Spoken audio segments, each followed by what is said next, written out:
대한민국 사람 누가 봐도 진범이 따로 있는 걸 아는 사건이거든요, 이 사건.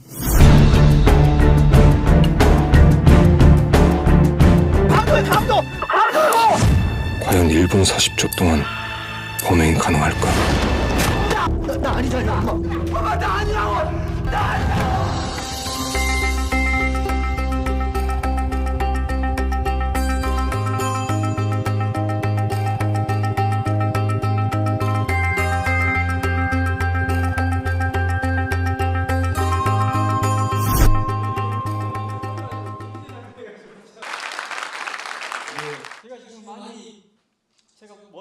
증거 수집 과정이나 이런 부분도 좀 힘들긴 했었습니다. 하지만 가장 힘들었던 걸 꼽자면 이 증거 수집 과정이 굉장히 지난하고 또 재심이란 게 쉽게 이루어지지 않는 상황에서 그 당사자의 고통은 또 계속 커져갈 수밖에 없는 거거든요.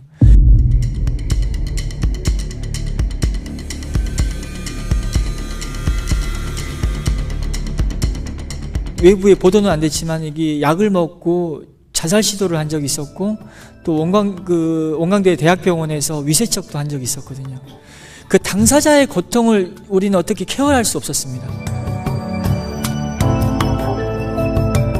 그 당시에 최군을 살인범으로 만든 사람들도 문제가 있지만 3년 후에 진범이 잡혔을 때, 진범이 또 자백을 했을 때 그 진범을 풀어줬던 검사가 더 문제가 있습니다. 대한민국 사람 누가 봐도 진범이 따로 있는 걸 아는 사건이거든요, 이 사건.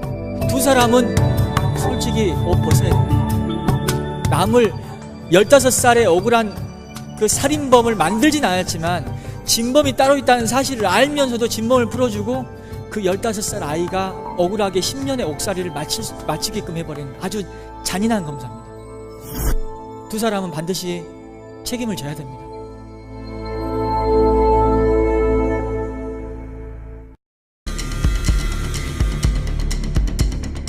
외부에 보도는 안 됐지만 이게 약을 먹고 자살 시도를 한 적이 있었고 또 원광대 대학병원에서 위세척도 한 적이 있었거든요.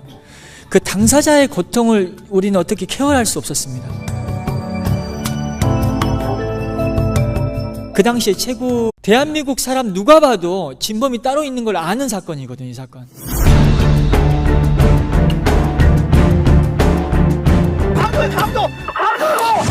과연 1분 40초 동안 범행이 가능할까? 나 아니잖아. 나 아니라고. 나 아니라고. 최군을 살인범으로 만든 사람들도 문제가 있지만 3년 후에 진범이 잡혔을 때, 진범이 또 자백을 했을 때 그 진범을 풀어줬던 검사가 더 문제가 있습니다.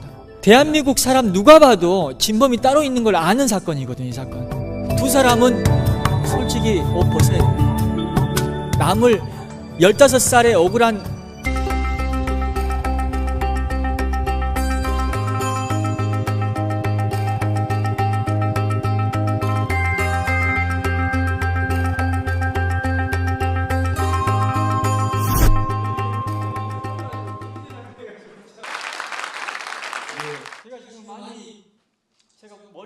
증거 수집 과정이나 이런 부분도 좀 힘들긴 했었습니다.